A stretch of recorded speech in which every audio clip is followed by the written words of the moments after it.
Diante desse cenário complexo que eu citei, dessa longa introdução, eu queria começar perguntando a vocês o seguinte: o que realmente representa o conflito entre Rússia e Ucrânia hoje, considerando aí esses múltiplos interesses em jogo, incluindo a proposta do Donald Trump por um possível acordo de cessar-fogo?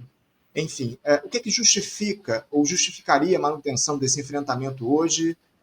Começando por você, Zé Reinaldo, que vai precisar sair um pouquinho mais cedo.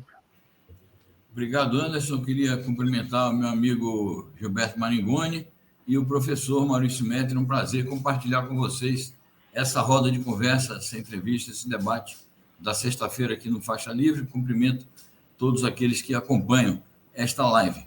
Bom, aqui tem muita coisa para ser abordada, né? Primeiramente, a primeira pergunta que aparece é por que o Trump se apresenta de maneira tão apressada e tão voraz na promoção de um acordo supostamente de paz, que ele considera que há uma primeira etapa, que seria a etapa da trégua de 30 dias. O Trump, claro, ele quer se afastar de tudo que seja herança do mandato anterior do Joe Biden, do Partido Democrata, e, ao mesmo tempo, ele tem outras prioridades. Ele considera que a guerra da Ucrânia não tem nada a ver com os interesses dos Estados Unidos.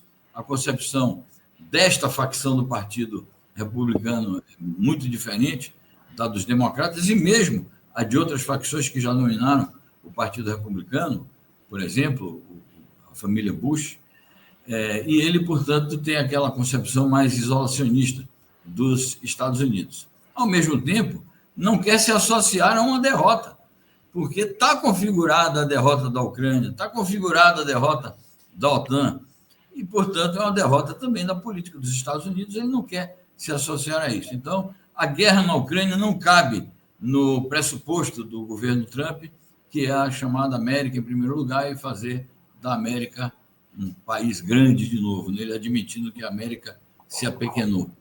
Bom, então esse é um aspecto que é preciso destacar. A segunda questão que a gente precisa destacar é a natureza da proposta. A proposta é muito vaga, não é? Simplesmente diz um acordo de 30 dias, mas não dá os detalhes, e, ao mesmo tempo, anteontem, ele anunciou que pode voltar a fornecer ajuda militar à Ucrânia, caso a Ucrânia aceite fazer o acordo de paz, e, ao mesmo tempo, sinalizou com a questão de voltar a fornecer os dados de inteligência, que ele tinha também dito que ia suspender. Bom, ele tem um interesse imediato na questão dos minérios, que mostra também os apetites do seu governo, apetites de dominação em relação a quem possui esse tipo de riqueza, já visto o tema da Groenlândia também, que a gente poderia analisar em separado. Então, tudo isso, digamos, justifica a ação do Trump e são, digamos assim, as apresentações que ele faz desta proposta. Mas o Putin, ele reagiu daquela maneira.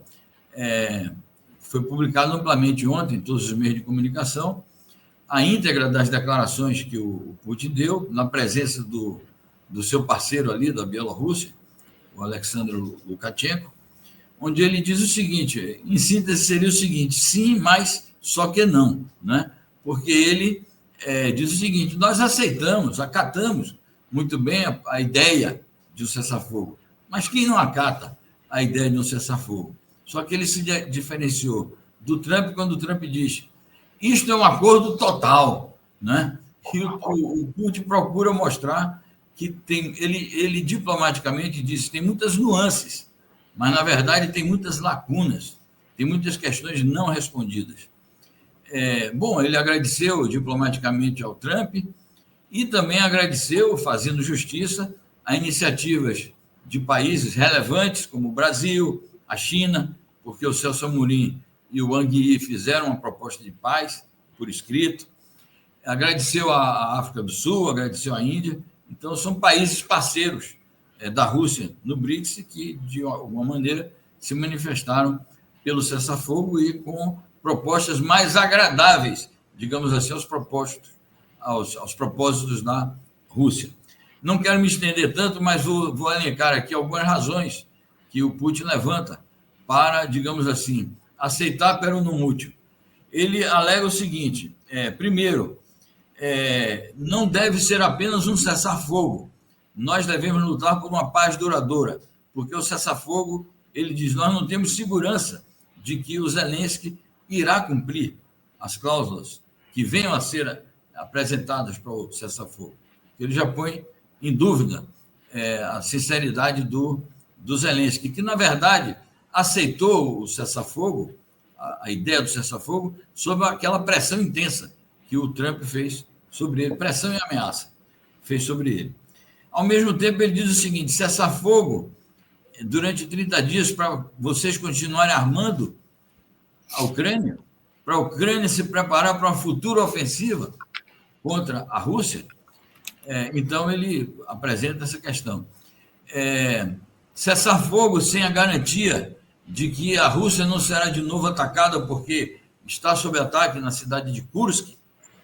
Claro que a Rússia se adiantou nos últimos dias, fez um cerco brutal ali em Kursk e vai conseguir expulsar os ucranianos de lá, mas ele disse, como que a gente pode fazer um cessar-fogo, congelar a guerra quando uma parte do território russo está ocupada, que é a cidade de Kursk, pelo menos uma parte da região de Kursk.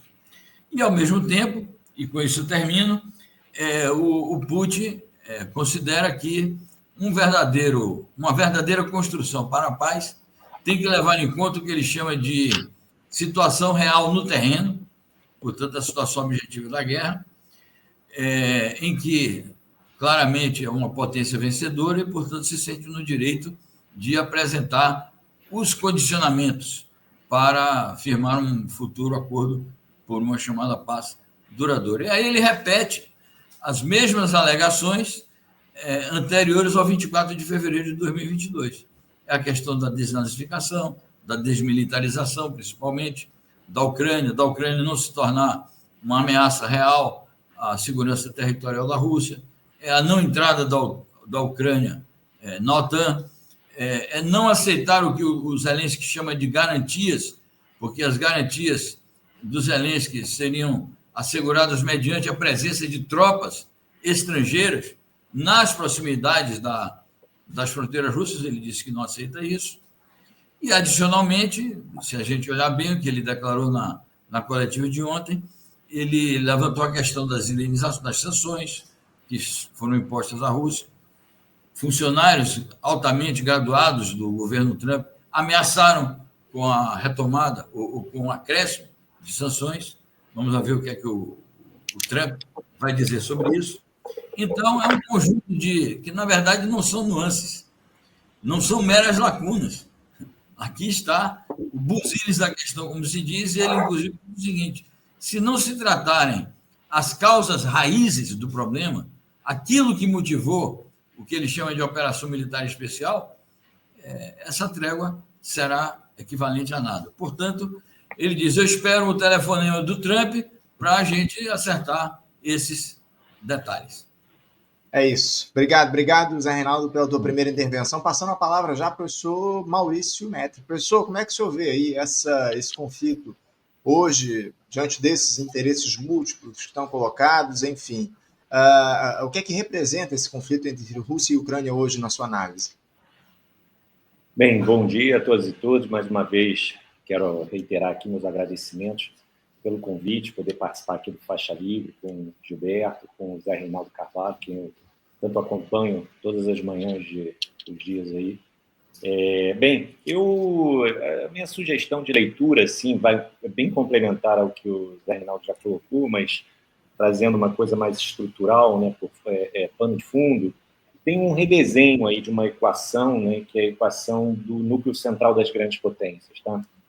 A ascensão da administração Trump, né, tem uma clara realinhamento, uma recalibragem do foco daquilo que seria a principal ameaça aos Estados Unidos. Tá? A administração Biden tinha um foco voltado fundamentalmente, principalmente, à Rússia, né? E agora há uma redirecionamento para a China, né?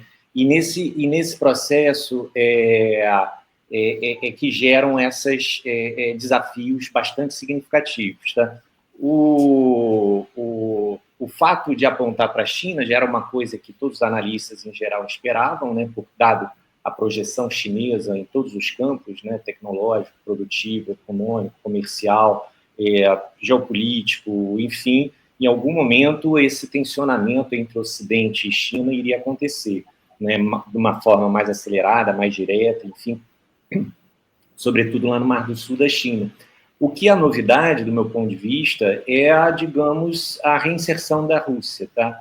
E aí realmente é uma reinserção, porque a Rússia, assim, só com um corte, digamos assim, que é muito claro para todo mundo, para a maioria das pessoas, desde 1947, quando foi inaugurada a doutrina Truman e a Guerra Fria, a Rússia foi definida como a principal ameaça ao Ocidente, e aí a necessidade de construção da OTAN, o alinhamento todo do Ocidente sobre, digamos, liderança dos Estados Unidos.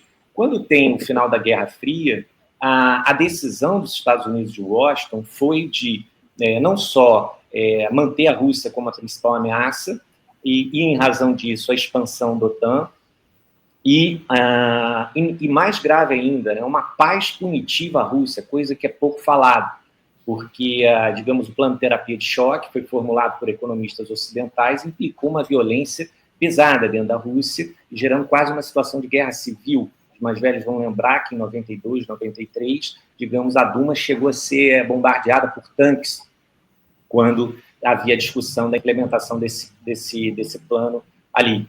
Então, só que agora a Rússia, digamos, o que aconteceu, sobretudo no período Putin, foi uma capacidade de resposta a essa violência ocidental dos anos 90. E nessa capacidade de resposta, a novidade é uma Rússia vitoriosa e não derrotada em 91, porque derrotada ela foi inserida como uma potência derrotada, né? E aí, portanto, uma paz punitiva sobre ela. Agora não, agora é você reinserir uma Rússia, mas uma Rússia vitoriosa no campo de batalha e com conquistas territoriais.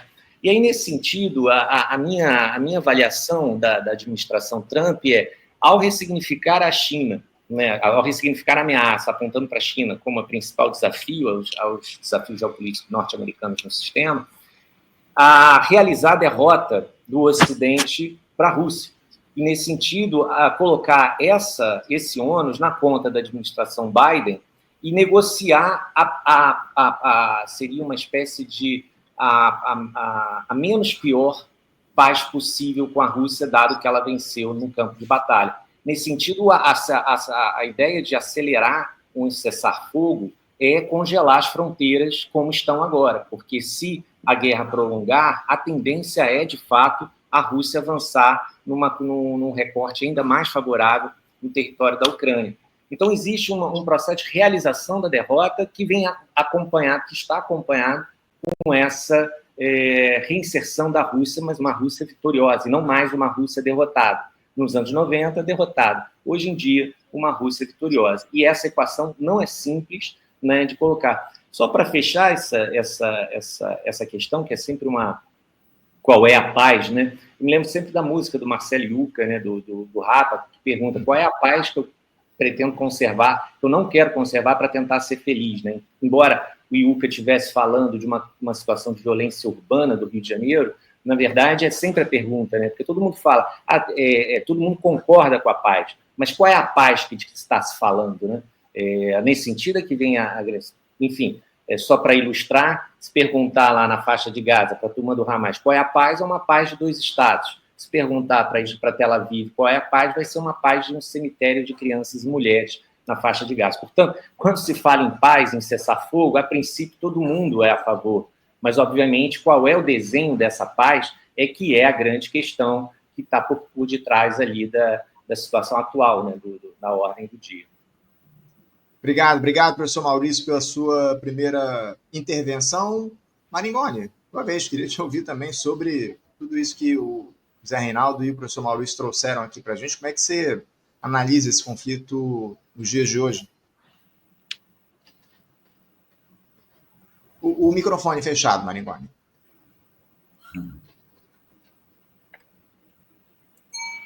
Oi.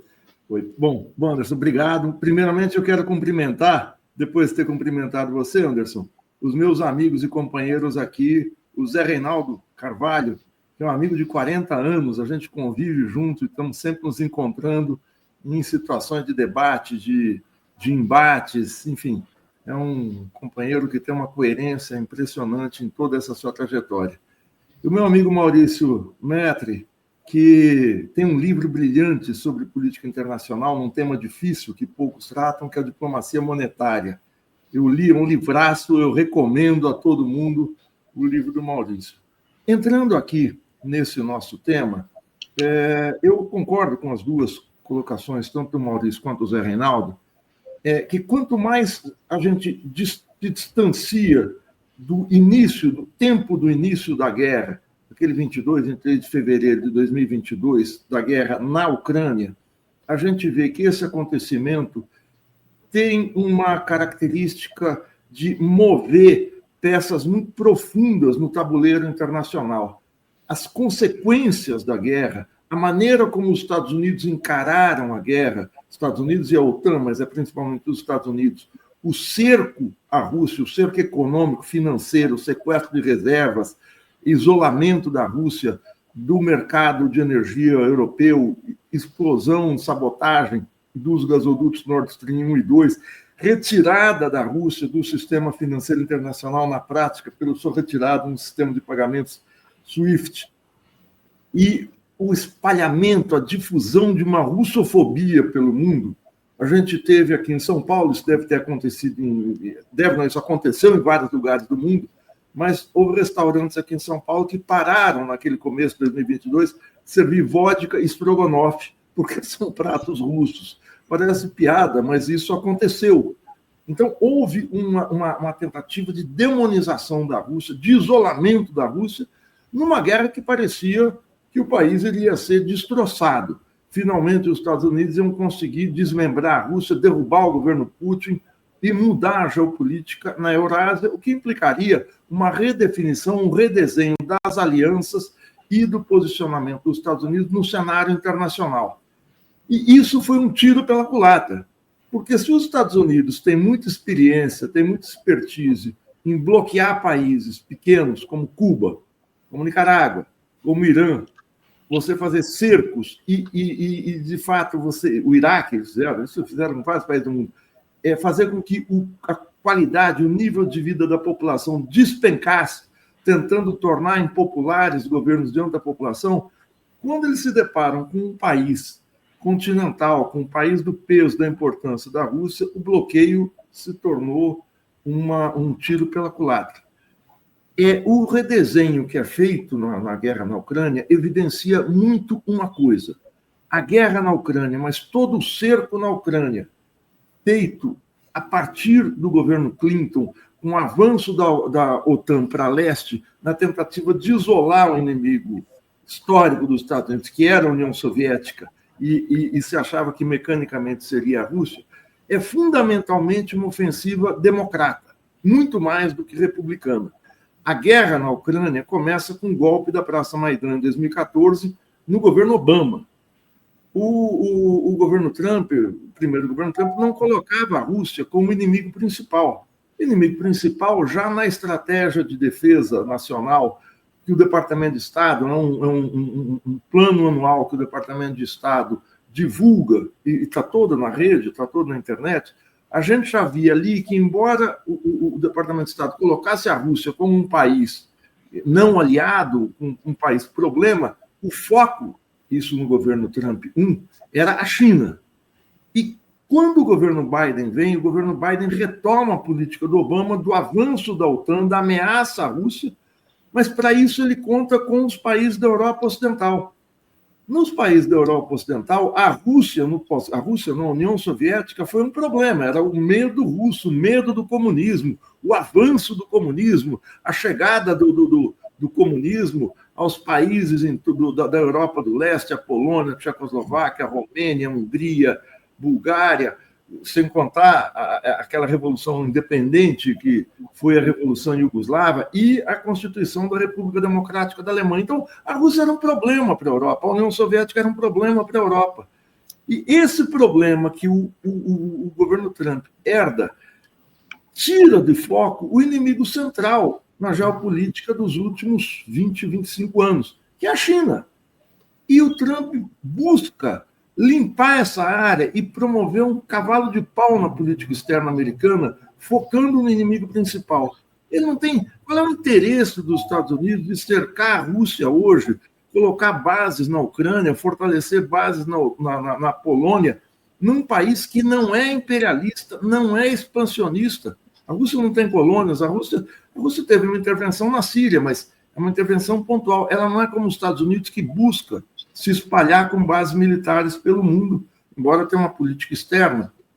Vale lembrar, a política externa russa é uma política externa extremamente ofensiva, não no sentido de ofender, mas ofensiva de retomar sempre a ofensiva, porque desde os tempos do czarismo, mais acentuadamente nos tempos soviéticos, é uma política externa acostumada a negociar e a fazer o jogo internacional em tempos de terrível isolamento.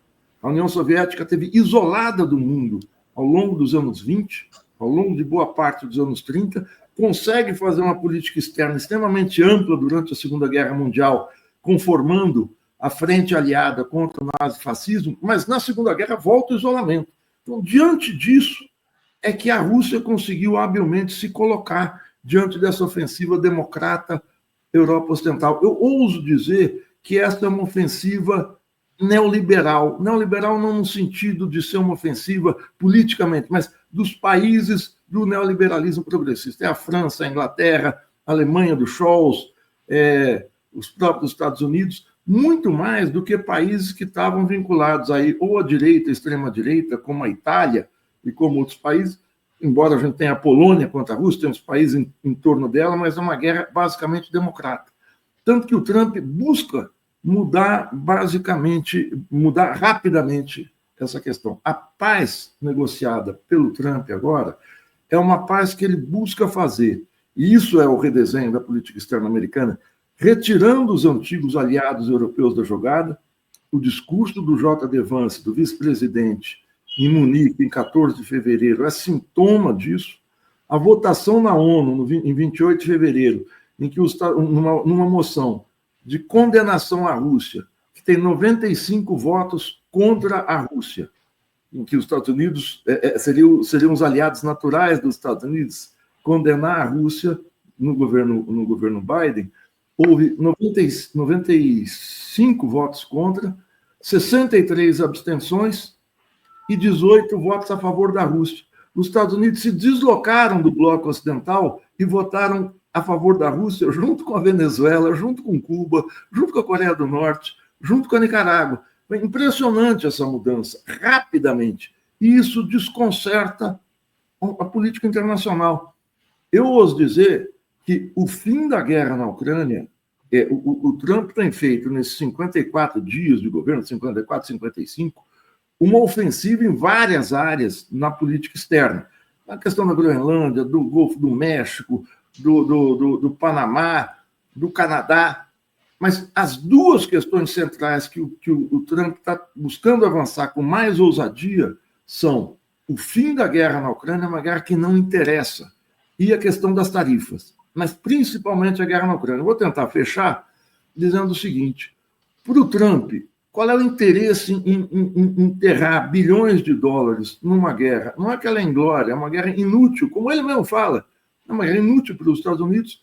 Como uma negociação muito mais vantajosa para ele é fazer o que o Zé Reinaldo falou, ir atrás de terras raras, de riqueza do subsolo. Eu vou tirar vantagem dessa guerra no que me interessa. E para fazer esse cavalo de pau, o Trump está se comportando, assim, ele entrega tudo. Eu ia falar aqui, mas o Zé Reinaldo vai me cortar, assim como o Lenin em Brest-Litovsk, quando fez a paz em separada com a Alemanha. Entrega tudo, vamos acabar com essa guerra, temos outros interesses. Mas é que pode dar a impressão que eu estou comparando o Trump com o Lenin, não é? Mas ele está, seguinte, vocês querem o Donbass? Fiquem com o Donbass, com as terras do leste, fiquem com o leste. A Crimeia, fica com a Crimeia, com o Porto de Sebastopol, fiquem com o Porto. E vamos retirar a OTAN. Ele entrega tudo. O problema é que na negociação acontecem duas novidades que a gente tem que atentar muito. Eu vou terminar com isso. Primeiro, o Trump faz essa negociação em separado da Ucrânia, ele começa na reunião de Riad fazendo isso, mas especialmente por fora da ONU.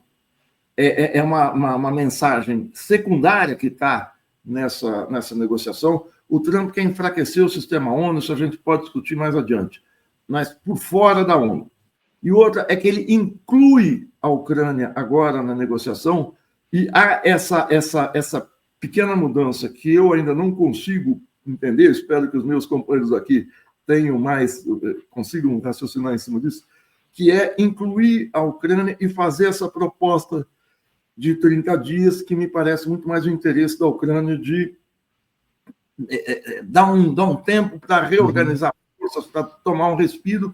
Quando que o Putin propõe é avançar nas negociações de paz no que elas têm de estruturante.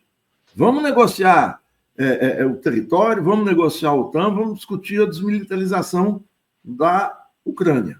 Está em pauta, mais uma vez, aquilo que é aquele título genial daquele livrinho que o Keynes escreveu em 1919, logo depois de sair das negociações do Tratado de Versalhes, que impôs uma paz punitiva para a Alemanha no final da Primeira Guerra, que é o seguinte: vamos discutir as consequências econômicas da paz. É um título genial do livro e é isso que está em pauta. Não as consequências econômicas da guerra, mas as consequências econômicas das negociações, que é isso que importa agora. E a gente vai, daqui a pouquinho, Maringoni, repercutir um pouco a respeito dessa questão que você levantou aqui para a gente, as consequências econômicas desse possível acordo de paz aí que está sendo negociado, ou pelo menos cessar fogo, aí essa proposta feita pelo presidente dos Estados Unidos, Donald Trump. Obrigado, Maringoni, pela tua intervenção. Zé Reinaldo, voltando a palavra a você, eu queria também que você ficasse à vontade para trazer aí as tuas avaliações sobre o que disseram o Maringoni e o Maurício, e levantar uma outra questão. O que pesa hoje, tanto para a Rússia como para a Ucrânia, na aceitação desse acordo proposto pelo Donald Trump? Quem é que sairia ganhando caso esse conflito se encerrasse, considerando os pontos aí que estão estabelecidos nessa proposta feita lá no encontro da delegação dos Estados Unidos com a delegação da Ucrânia na Arábia Saudita? Como é que a Ucrânia pode equilibrar a necessidade do fim dos bombardeios com essa defesa da soberania territorial, enfim, e por outro lado, os russos? Como é que eles se colocam nesse cenário onde conquistaram aproximadamente 20% do território ucraniano, mas não chegaram a ocupar Kiev? Isso frustraria, de alguma forma, os planos do Vladimir Putin? Outra, o Trump se contentaria com os minerais da Ucrânia diante dessa contrapartida que ele quer que ele busca por conta dos investimentos feitos pelos Estados Unidos na defesa dos ucranianos? Em suma, qual é o preço da paz nesse conflito, Zé Reinaldo? O áudio está fechado. Desculpa. Eu acho que o professor Maurício Metri e o Gilberto Maringoni fizeram intervenções bastante claras e acho que fomos complementares aqui nas nossas observações. Eu não teria nada a acrescentar, a não ser porque a pergunta que você coloca, Anderson, acaba sendo um acréscimo ao que nós já falamos, né? As respostas que vamos dar. Eu acho o seguinte: ficou claro para mim que o Putin considera que este cessar-fogo, sem a consideração dessas chamadas nuances, só seria vantajoso para a Ucrânia. Primeiro porque a Ucrânia se reaproximaria do Putin, porque estaria obedecendo a uma ordem do Putin, ou cedendo à pressão do Putin. E segundo porque seria a oportunidade, de fato, dela se reorganizar, se rearmar e ter melhores condições de resistência após o término do prazo de 30 dias. Agora, a paz duradoura, nos termos em que o Putin coloca, se ela vier a ser alcançada, é claro que ela é altamente favorável à Rússia, porque consolidará, porque eu acho que em qualquer circunstância é inamovível a conquista que a Rússia já fez. Então, a consolidação dessas conquistas, não só manter a Crimeia, que foi em 2014, que a Crimeia voltou ao lar russo, ao lar comum russo. Na verdade, não foi uma anexação da Crimeia, foi uma volta da Crimeia à Rússia. Então, não só consolida o pertencimento da Crimeia à Rússia, como vai consolidar o pertencimento das 4 regiões ocupadas, o Donetsk, o Lugansk, Kherson e Zaporígia, né? Isso não será devolvido, isso já está incorporado ao território russo.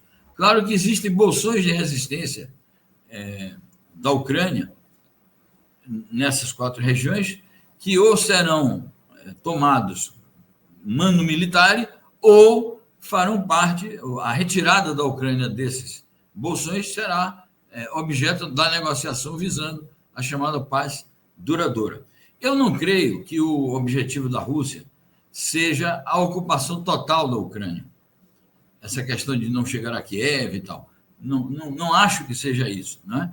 Então, eu acho que estaria... Por isso que o Trump também ele faz o cálculo, bom, se ficar só nisso aí, está de bom tamanho, digamos. A Rússia já tem a conquista dela, é reversível. Se a Rússia parar por aí, digamos que isso não vai afetar ulteriormente os interesses do imperialismo ocidental, né? Especificamente da Europa, porque a Europa diz que tem uma sensação de insegurança com a presença acrescida da Rússia nesses territórios, e pior ainda para ela, se for uma ocupação mais alargada.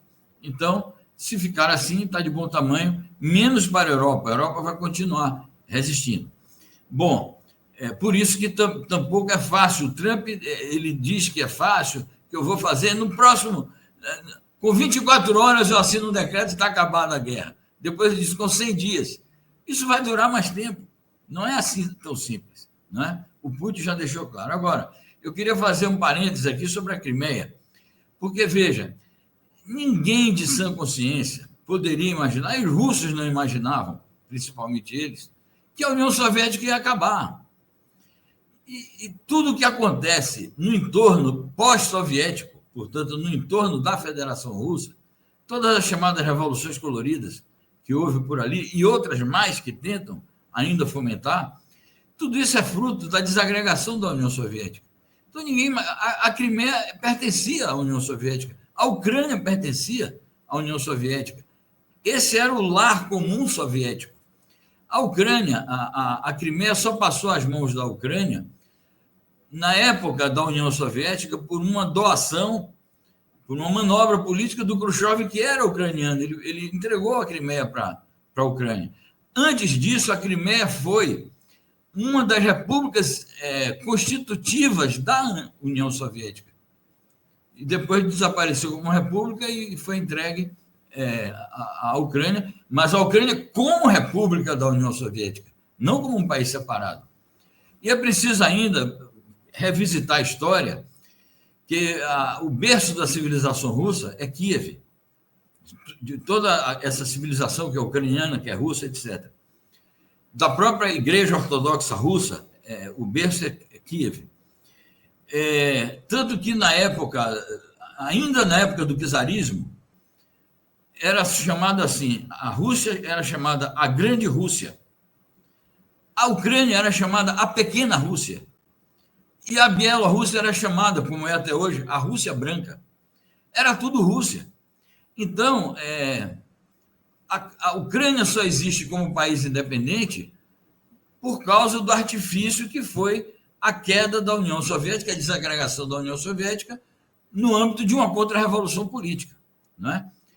Agora, eu não creio que, como acuso, que o Putin tenha a ambição de restaurar o Império Soviético. Primeiro, que ele não tem essa perspectiva ideológica soviética, e segundo, porque ele sabe medir a correlação de forças. Por mais que se possa atribuir ao Putin algum apetite expansionista aqui ou ali, mas ele sabe também as limitações da correlação de forças, que não dá para ele avançar tanto assim o sinal. Então, eu acho que um acordo de paz, que ele chama de paz duradoura, nos termos em que ele está colocando, que foram aqueles que eu já enunciei, não vou repetir, eu acho que estaria de bom tamanho para todas as partes, exceto para a Europa, mas aí há como resolver o problema europeu em outra etapa. É isso.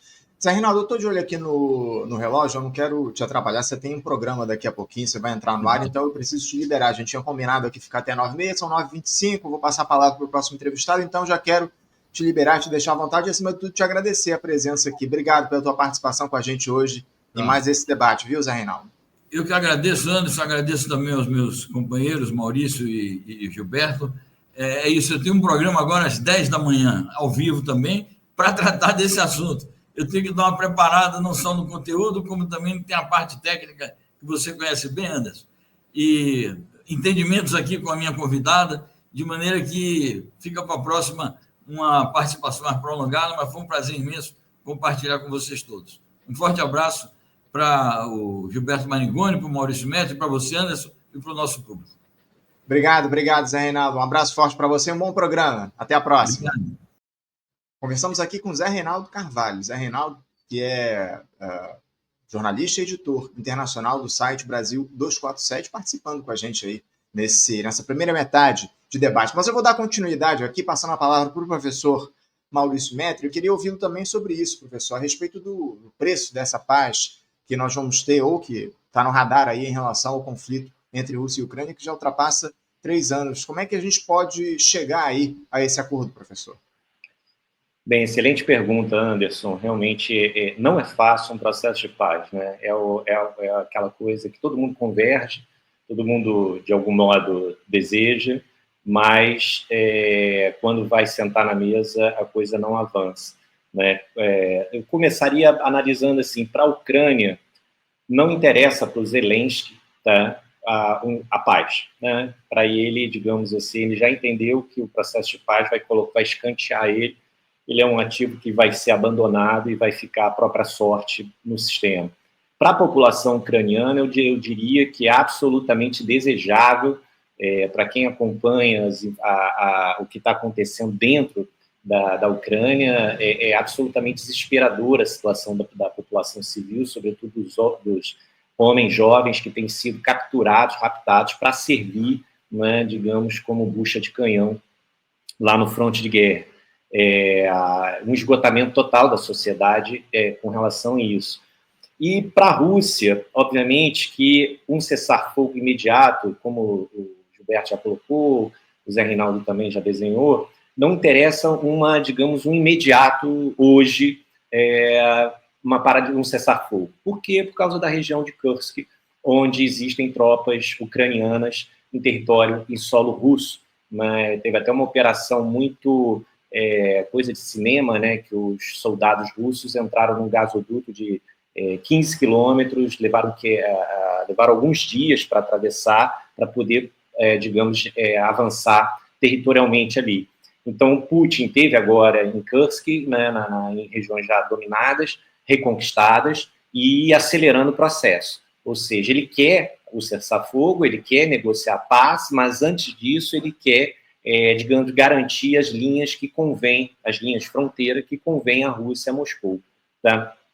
Se a gente olhar agora do ponto de vista dos Estados Unidos, e aí eu falaria mais do Estado americano, o Estado americano, mesmo a administração Biden, os democratas já conquistaram na partida o seu principal objetivo na guerra da Ucrânia, que era criar um cordão sanitário entre Europa e Rússia, né? Lembrando que aquilo que o Zé Reinaldo, o Maringoni lembrou, digamos, do Nord Stream, né? Havia um processo já de 2 décadas, acho que o Nord Stream começou a ser construído em 2008, 2009, o Nord Stream 1 ficou pronto em 2012, quando iniciaram o processo de construção da duplicação, que é o Nord Stream 2, e isso tudo foi interrompido em 2022, na véspera, digamos, da intervenção da Rússia na Ucrânia. Me lembro de uma cena que foi muito impactante na Casa Branca, os shows do lado do Biden, e aí uma repórter americana pergunta para o Biden o que vai acontecer se a Rússia invadir a Ucrânia. Aí ele diz assim, não haverá mais Nord Stream. Aí a repórter não entendeu a resposta, porque ela estava perguntando sobre a Ucrânia e ele respondeu sobre Nord Stream, que é um gasoduto que passa no Báltico. Não tem relação com a Ucrânia. E aí os shows mesmo fica com uma cara de palhaço ali, literalmente, e a repórter volta a pergunta para o Biden. Mas o que você vai fazer com o Nord Stream? Não tem relação, você não tem interferência. Aí ele diz, preste atenção que não vai haver Nord Stream 2. Ou seja, eles resgatam, na verdade, uma concepção muito antiga da geopolítica anglo-saxã, que começa com ali formalmente, né, começou com o Mackinder em 1904, de que não pode haver uma conexão Berlim-Moscou, né, de forma nenhuma. E a Merkel vinha trabalhando nas suas contradições na formação dessa parceria, sobretudo na questão do setor energético e tal, o que era um problema para o Ocidente. Tá? E aí havia uma convergência entre Washington e Londres, sobretudo essa visão. Quando começa a guerra em fevereiro, né, de 2022, a intervenção russa na Ucrânia, não demorou muito e houve o atentado do Nord Stream em setembro ou agosto, o atentado terrorista em águas internacionais, que é um ato de guerra. Né? A Rússia sabe quem fez. Quando perguntaram para o Putin quem que implodiu, ele falou, olha, quem tem interesse, quem tem capacidade de, né, fazer uma operação desse nível. Obviamente que não são ucranianos, não são dissidências menores, o que é uma grande potência, e no limite bateu de fato na OTAN, depois, como vários jornalistas apontaram. Tá?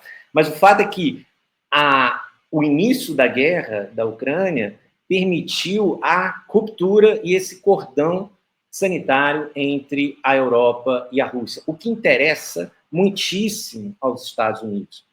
Há uma visão atual que o que o Trump está fazendo é colocar um cordão sanitário entre a Europa e China, porque ao desenhar a China agora como a principal ameaça, né, digamos, patrulhar, punir, digamos, empresas via sanções, uma série de retaliações, guerras comerciais e tal, tarifa com aqueles países que entrarem na Rota da Seda, que participarem do novo Banco de Desenvolvimento. Obviamente que esse tipo de política e orientação vai bater diretamente em Brasília, né? Em algum momento a atenção já vai para essa linha se Washington seguir por esse caminho. Portanto, voltando ao ponto da sua excelente pergunta, Anderson, eu diria que para os Estados Unidos a guerra cumpriu uma função estratégica até um determinado momento, mas o que talvez não tivesse na conta dos democratas e de ninguém era a capacidade da Rússia vencer da forma como venceu, de forma tão categórica. Tá? Enfim, então, eu acho que Estados Unidos, Rússia e Ucrânia, cada um teria uma visão diferente sobre esse processo de paz. Agora, para a Europa, é um desastre total, não o fim da guerra, mas a saída dos Estados Unidos da Europa do guarda-chuva da OTAN. Aí, realmente, é um problema. Eu vou colocar uma percepção um pouquinho diferente aqui, sugerir um olhar um pouquinho diferente.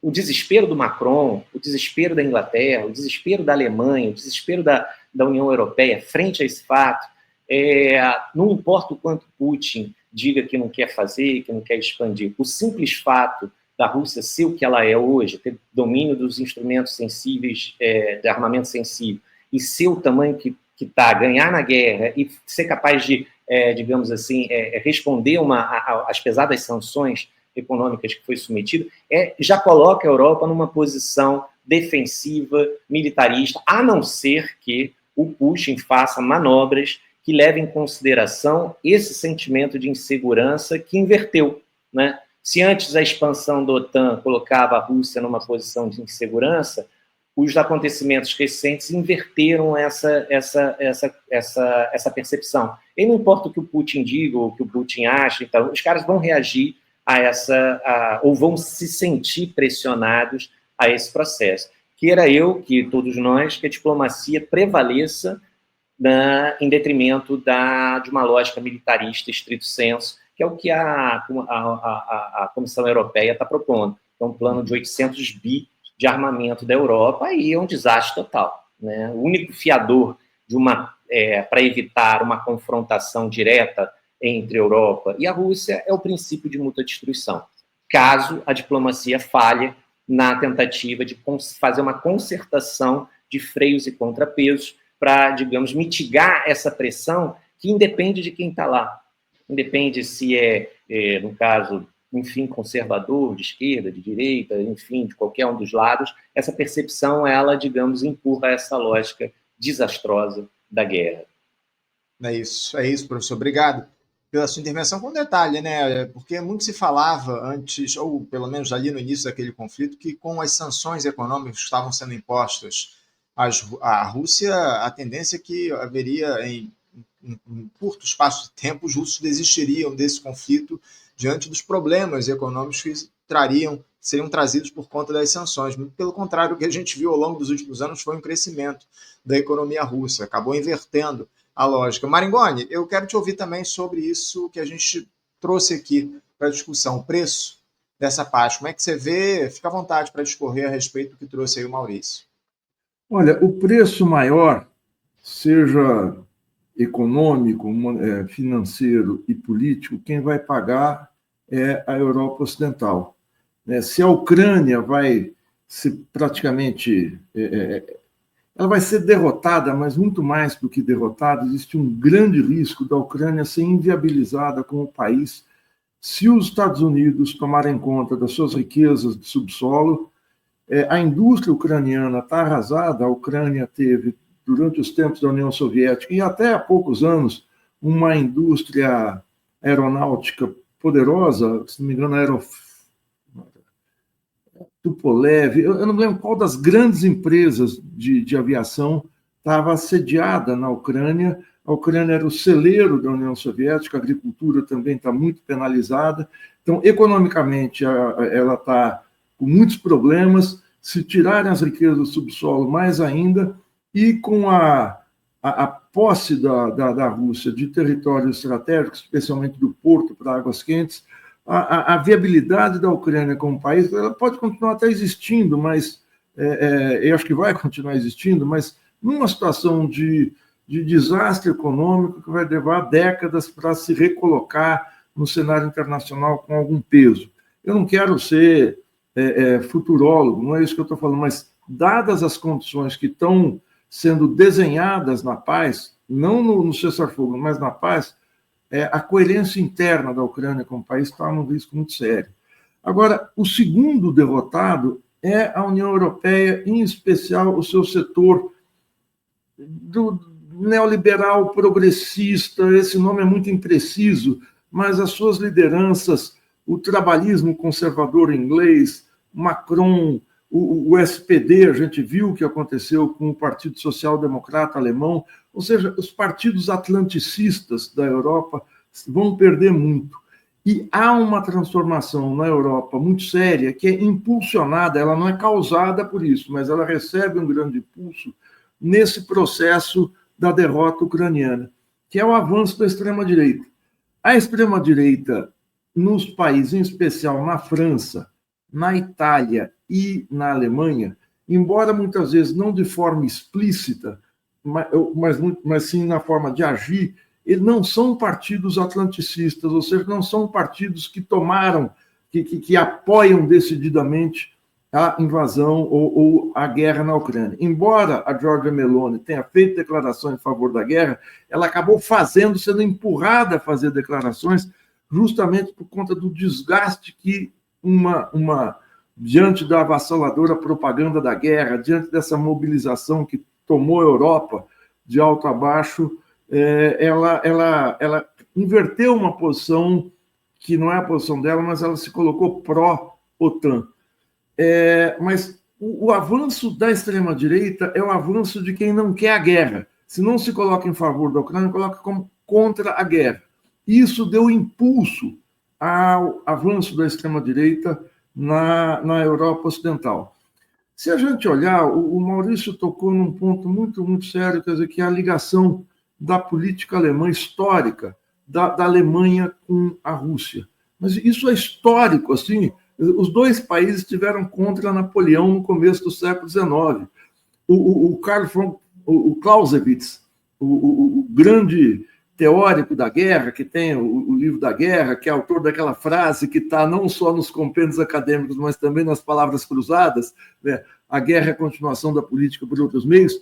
Ele foi marechal do exército prussiano, que é o país que formou o núcleo formativo da Alemanha em 1870, e foi general do exército russo. Essa ligação muito forte entre os dois países atravessou os séculos.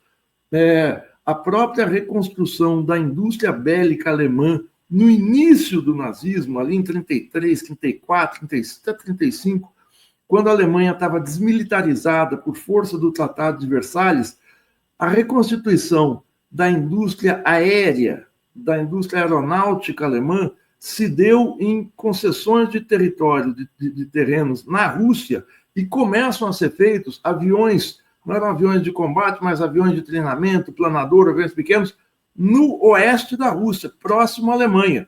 Depois essas fábricas foram transferidas, quando ficou claro o embate da Alemanha com a Rússia, mas mesmo nessa situação houve isso. A Merkel, pessoalmente, eu sei que as relações pessoais, a gente não pode achar que isso determina as relações internacionais, mas não podemos esquecer que o Putin era um agente da KGB baseado em Berlim, fala alemão fluentemente e tal, e tinha conversas bastante frequentes com a chanceler Angela Merkel, da democracia cristã. Mas mais do que isso, a gente vê uma associação empresarial muito forte, que foi o ex-primeiro-ministro alemão Gerhard Schröder, que foi primeiro-ministro entre 1998 e 2005, ele foi o CEO, foi alto executivo da Rosneft, uma gigante de gás russo, que estava no consórcio, ela participava do consórcio da construção do Nord Stream 1 e 2. Ela não era a empresa que estava construindo, mas tinha outro empresário alemão no financiamento dos gasodutos que iam pelo Báltico, pelo fundo do Báltico, até a Alemanha, abastecendo a Alemanha de gás.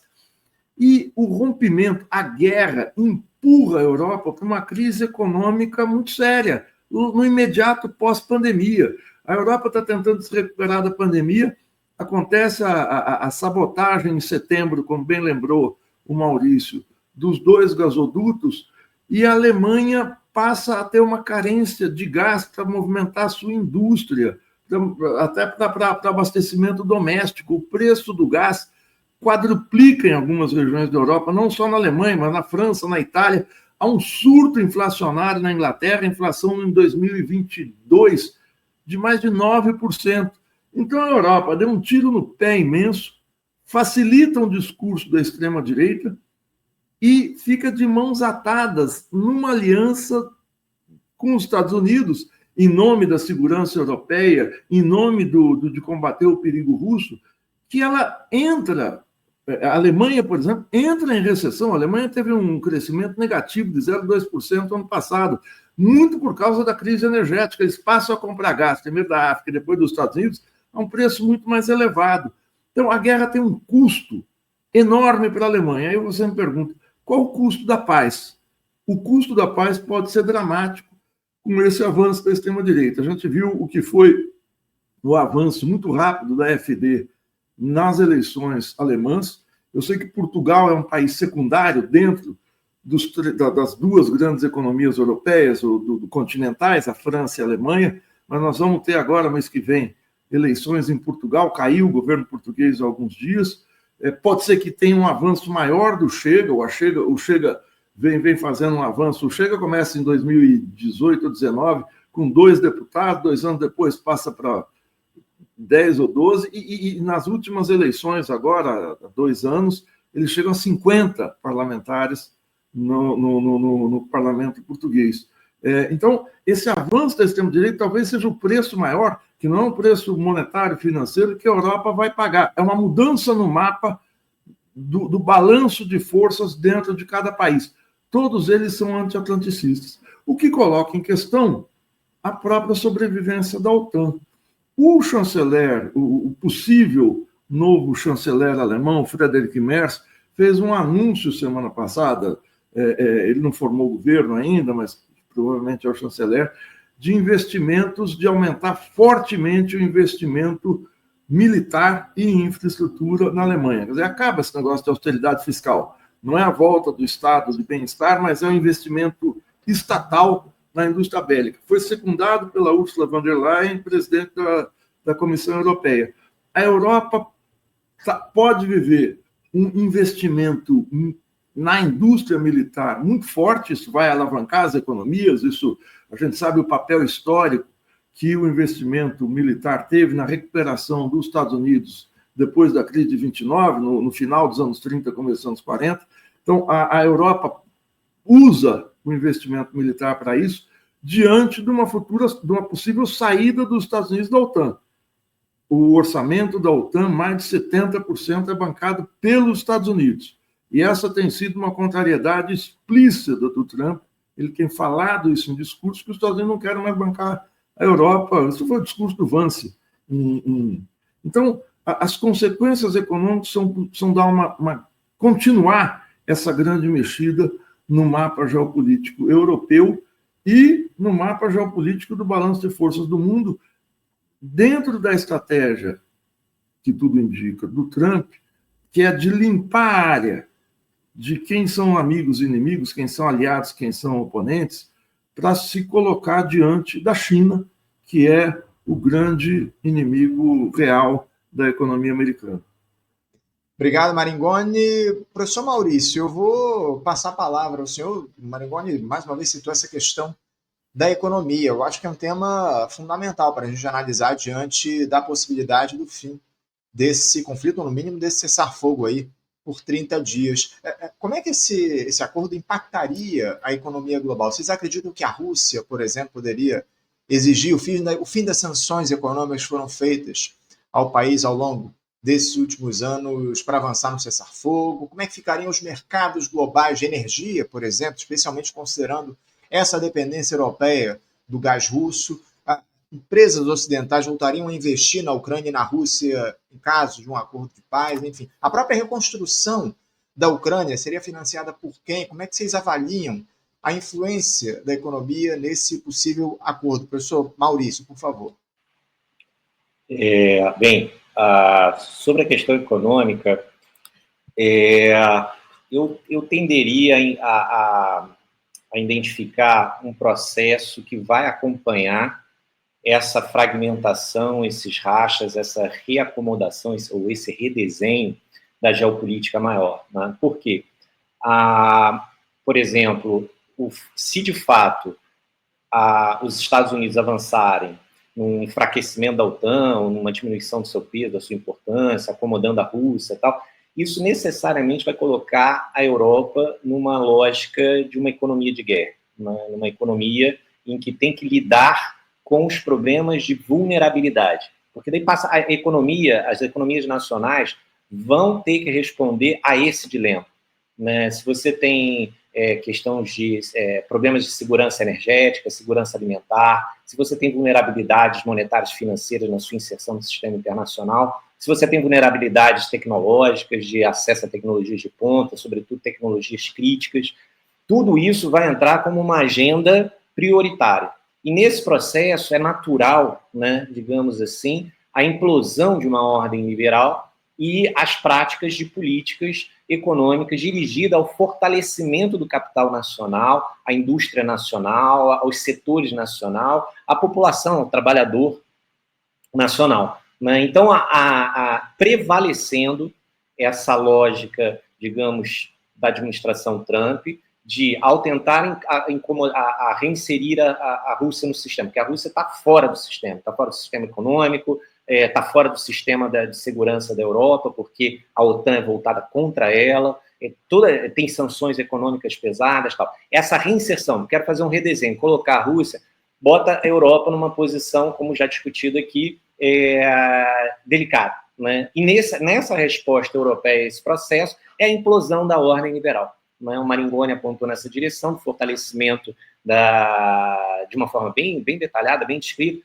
então, do fortalecimento da extrema-direita.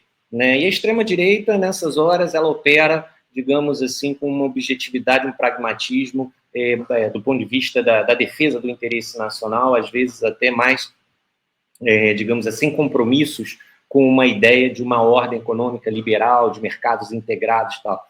E não tem como, eu tenho uma divergência profunda com meus colegas economistas, de achar que a economia é um processo que vai à revelia desse jogo geopolítico maior, porque havendo essas dinâmicas geopolíticas, elas se impondo e avançando e tensionando, não tem como os mercados operarem de acordo com o que eles gostariam que fosse. A necessidade de impor controles capitais ou usar tarifas comerciais como instrumento dessas dessa nova disputa, né, ela acaba sendo algo que tem um peso maior e, obviamente, significa, do outro lado, essa desmontagem de um sistema que as pessoas naturalizaram, né, que, digamos assim, você pode aplicar na Bolsa de Paris, aí você pode tirar, jogar para Londres, enviar para Frankfurt, voltar para um paraíso fiscal em outro lugar. Essa lógica, ela vai, digamos assim, ela não combina com uma economia de guerra, ou com uma economia de guerra no sentido de os países terem que lidar com suas vulnerabilidades maiores, né? Então, a necessidade de você fazer essa coisa. Por outro lado, o Trump já está claríssimo no Trump que toda essa retórica pesada de guerra comercial, de sanções, de ameaça aos países que falam de desdolarização do sistema, tem como, digamos, um ponto, tem como referência principal a China, obviamente. A China já, em termos de PIB, tem 19% do PIB em termos de paridade de poder de compra. Os Estados Unidos tem 15%, mais ou menos. Entre os dois tem uma Alemanha, né? A Rússia tem 3,5%. A China, né, em termos do produto industrial mundial, ela tem mais de 30%. Os Estados Unidos tem 15%, 14%, 16%, alguma coisa assim. A China domina as 60 e poucas tecnologias críticas, ela domina umas 57, mais ou menos 90% das tecnologias críticas ela já domina. Então, assim, a posição chinesa econômica é enorme. Os Estados Unidos já perderam já estão numa posição de quem já foi ultrapassado. E, nesse sentido, a lógica trumpista não é competir via mercado, é bloquear a China. E, para isso, os instrumentos de Estado. Digamos assim, a BlackRock, né, acabou de comprar dois portos dos dois lados do Panamá. Né? Isso está associado à pressão americana direto de Washington sobre o governo no Panamá para bloquear a passagem da China. Não significa, a China não precisa nem, de fato, estar se projetando para lá, mas é você resguardar essas regiões e evitar a projeção chinesa. Por isso, a coisa da Groenlândia e do Canadá é uma disputa do Ártico, que os Estados Unidos topam negociar com os russos, acomodar naquela região os russos, o controle daquela passagem, 50% para eles. Agora, os outros 50% são dos Estados Unidos. E qual é o objetivo dos Estados Unidos? Não é tensionar com a Rússia naquele espaço, até porque a Rússia, enfim, em termos de projeção no Ártico, ninguém, assim, é o que está nadando de braçada, mas é bloquear a passagem da China. Então, é como se eles já tivessem pensando lá na frente, como todo mundo opera nesse jogo, é você já pensar cenários lá na frente, que você tem que controlar as passagens, as rotas, bloquear os países, né, digamos, suscetíveis. Eu poderia citar aqui, no caso, a Arábia Saudita, né, com relação aos BRICS. Foi convidada a entrar e até agora não entrou. Obviamente que, assim, a principal hipótese disso é uma pressão direta de Washington sobre Riad para que eles pensem duas vezes antes de entrar naquele agrupamento de países que tensionam a ordem monetária financeira internacional centrada no dólar e em Wall Street. Obrigado, Maurício. Maringoni, vamos lá falar sobre economia, né? Como é que você avalia, você já falou um pouco sobre isso ao longo desse nosso papo, como é que você avalia os efeitos econômicos de um eventual fim desse conflito, diante de tudo que está colocado, todas as condicionantes que existem? Eu citei aqui essa questão das sanções em relação à Rússia, os mercados globais de energia, os investimentos na Ucrânia e na própria reconstrução do país. Como é que fica a economia global diante da possibilidade do fim do conflito? Anderson, eu vou cometer uma ousadia aqui, aproveitando a última frase do Maurício, e entrar na seara dele. Com receio de falar bobagem, ele me corrige, por favor, que é a questão da diplomacia monetária. Uhum. O que a guerra na Ucrânia colocou em pauta de maneira explícita depois do cerco financeiro, principalmente financeiro, mais do que econômico, à Rússia? O sequestro das reservas nos bancos de Londres, 600 bilhões de dólares, e a exclusão do sistema de pagamento do sistema SWIFT. Colocou em pauta a saída da economia dólar nas transações entre os países do BRICS, ou pelo menos entre a China e a Rússia. É algo muito larvar ainda, muito inicial, de algo que pode entrar na pauta da economia mundial nas próximas décadas. Eu não estou dizendo que é agora, acho que isso não está colocado como uma pauta política, ou seja, pauta imediata, que é o seguinte: qual é o grande ativo, qual é a grande força dos Estados Unidos para se colocarem como um império mundial? O Maurício colocou a paridade do poder de compra na China maior que dos Estados Unidos. A China, provavelmente, nos próximos anos, vai passar os Estados Unidos em alguns aspectos do poder militar, possivelmente no poder naval, em quantidade de navios da Armada, navios de guerra, navios militares. A China já tenha passado. O número de soldados chineses é maior que os Estados Unidos. A Rússia, no poder nuclear, ela tem vantagem sobre os Estados Unidos, e o caça Sukhoi Su-35, ele supera o F-35 dos Estados Unidos, o caça mais avançado. Os Estados Unidos dominam mais a tecnologia de drones. Enfim, a medida do poder militar tem uma série de variáveis que ainda têm que ser colocadas na mesa, mas existe uma que é onde os Estados Unidos dominam o mundo, que a sua moeda é a moeda universal. A subida ou descida de dólar decidida pelo Banco Central Americano, pelo Federal Reserve, afeta as economias do mundo inteiro. Então, esse é o grande pilar do poder americano, o maior de todos, entre outros. O poder militar, o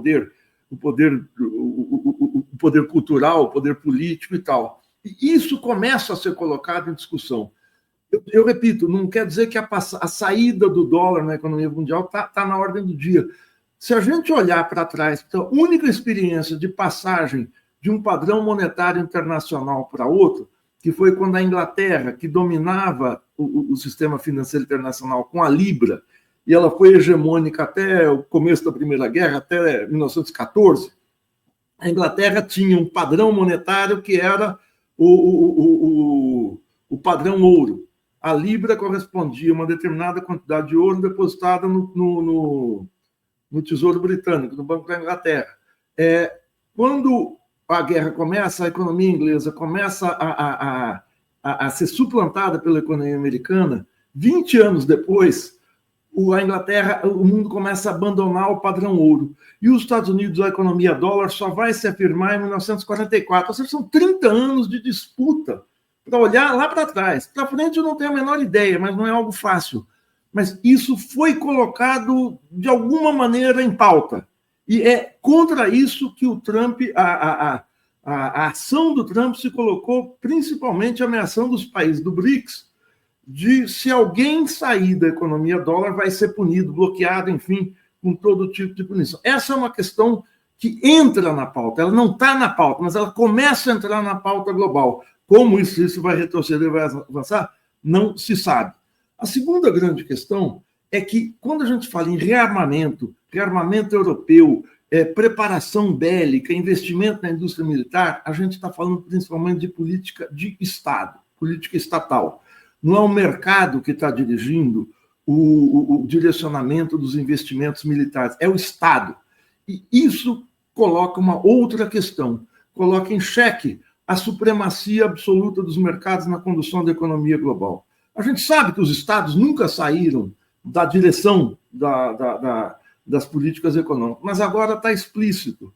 Então, os investimentos, quem vai determinar é o novo governo alemão, é a Comissão Europeia, é cada país. Isso significa que o neoliberalismo vai acabar? Não, mas que também está em xeque um postulado de que os mercados são virtuosos, eles vão dirigir a economia mundial. Isso está em pauta, ou seja, um paulatino abandono da supremacia neoliberal. Está acontecendo nos Estados Unidos, embora nos procedimentos e algumas questões básicas, claro, o Trump é neoliberal, mas na grande política de Estado ele não faz uma política neoliberal. Então, essa é uma outra mudança que a gente tem que ficar atenta, que começa a ser colocado na arena mundial. Me parece que nós estamos no início de movimentações maiores mais adiante. Como vão ser, qual o ritmo, qual o tempo, como é que a periodização disso vai se dar? Não tenho a menor ideia, eu acho que não é possível determinar. Mas entrou na pauta global essas duas questões. A supremacia dos Estados na definição econômica do investimento militar, e o investimento militar, como eu falei, existe até aquela expressão keynesianismo militar, o investimento militar possibilitar uma política de investimentos contracíclicos, ou seja, contra os ciclos do mercado, é o Estado que dirige, e o início lá na pontinha, a pontinha do pé na porta para a definição da moeda padrão internacional. Digo isso tudo, ressaltando pela quinta vez, isso tudo é muito ainda, são indícios, mas que começam a ser colocados na arena mundial. Então, agora, de imediato, é isso que o Maurício falou, a Europa vai se armar, o mundo vai ficar mais belicoso, num certo sentido, ou seja, e os Estados Unidos vão se voltar para o enfrentamento econômico, financeiro com a China. Aliás, diga-se o seguinte, a China é um país socialista, essa discussão é ou não é, mas a China não quer exportar a revolução para ninguém, a China quer exportar mercadorias, produtos e competir nas regras da lei de mercado que o Ocidente colocou para ela. E nessa, ela está ganhando até aqui.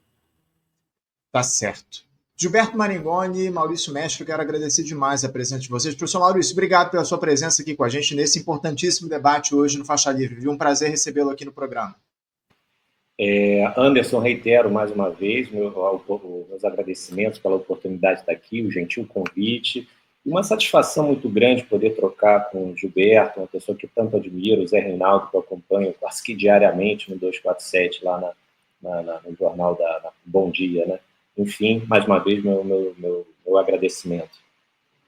Eu que agradeço muito sua presença aqui. Maringoni, já há bastante tempo aqui contribuindo com o Faixa Livre. Obrigado mais uma vez pela sua presença. Uma alegria te receber novamente aqui no Faixa Livre, Maringoni. Muito obrigado, Anderson, por mais esse convite. Foi um debate muito interessante, muito importante. Um privilégio debater com o Maurício e com o Zé Reinaldo. Um abraço a todos vocês e a quem está nos assistindo. Um abraço a você, um abraço a todos.